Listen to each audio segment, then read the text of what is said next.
Hey everybody, this is Andreas Karl speaking, and today I'm going to tell you something about job interviews.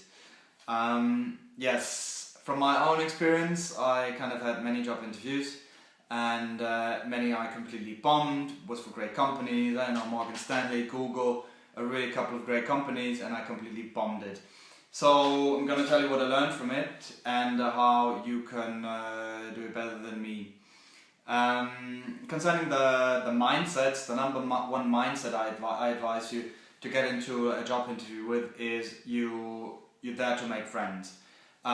This is like a great general mindset because those people, even if you don't get the job in the end, they might potentially be still impressed by you, but maybe don't have a proper fit for, you're not the proper fit for the role, so you can add them to your personal network and possibly later great opportunities will emerge from this very contact.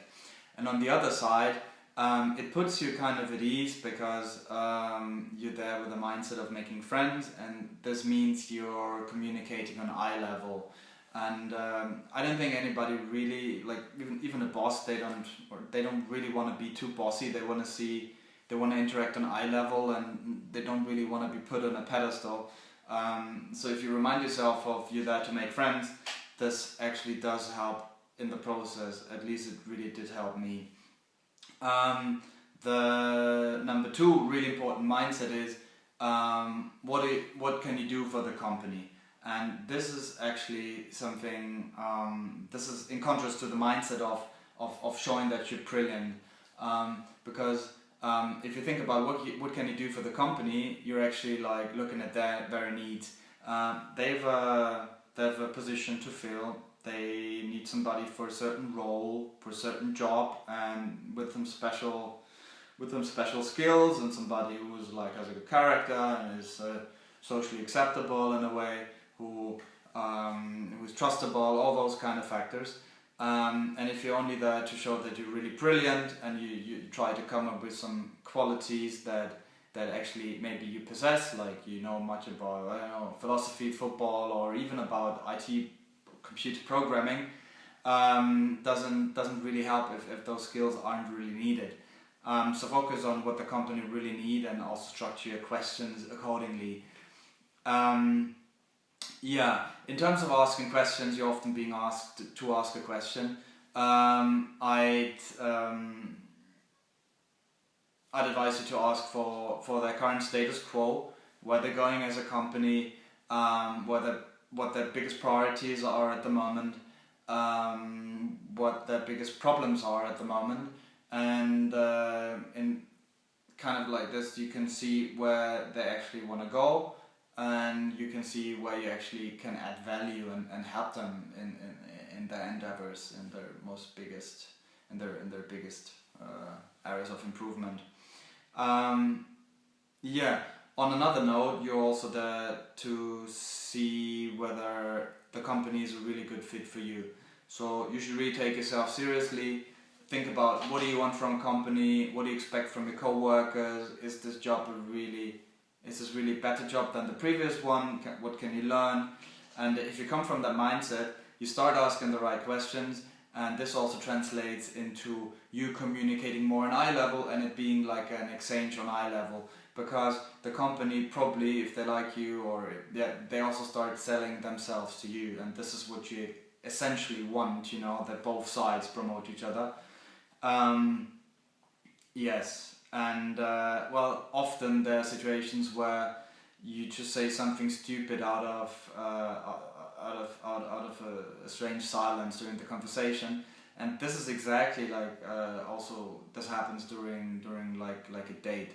And mostly if you kind of mess it up, if you start to utter some things and you weren't even asked for them, or you start telling things that are actually detrimental to your argument or to how you present yourself. So if in doubt, really shut the fuck up.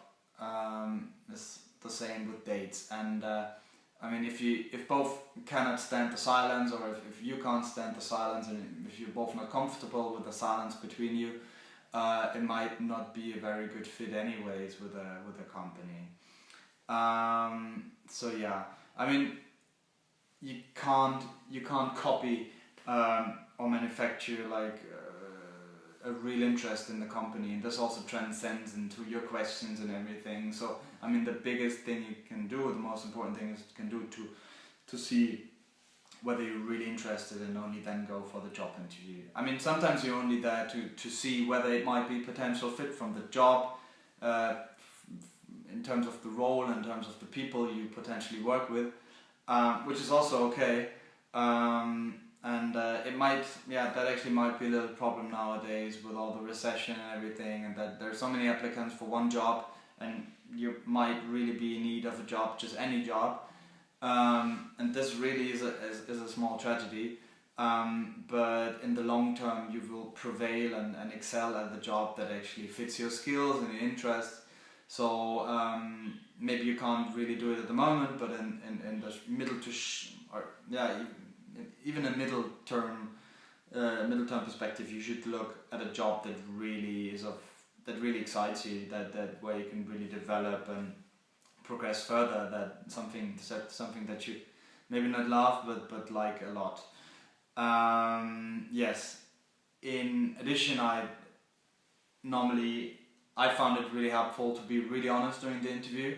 I mean, to a certain extent, of course. I mean, it's still a professional situation, but this goes back to being you're there to make friends and communicating on eye level. If you show a little bit of edge and you're honest and you maybe say something that you normally wouldn't expect, that actually puts you a little bit at risk, but in the long term, but really communicates who you are, it really helps to assess them if it's a potential fit. And I mean, like if you're on a date, if you don't really show who you are, and if you conform to the other person and you're putting up a facade, you probably get into a relationship, but like after 2 or 3 months you can't sustain the facade and the persona, and then conflicts will come up eventually and the whole thing will blow up. So why don't allow it to break in the first moment and then see if it works, so you have direct feedback and you don't waste time, not your time and the company's time. And yes, obviously being afraid is a big thing. There's a kind of good level of fear, a constructive fear that actually helps you to excel, that drives you, that helps you to prepare better. And I mean, you should do everything within your powers to be well informed about the company, to really do your homework. This also helps you during the interview. It makes you feel more confident.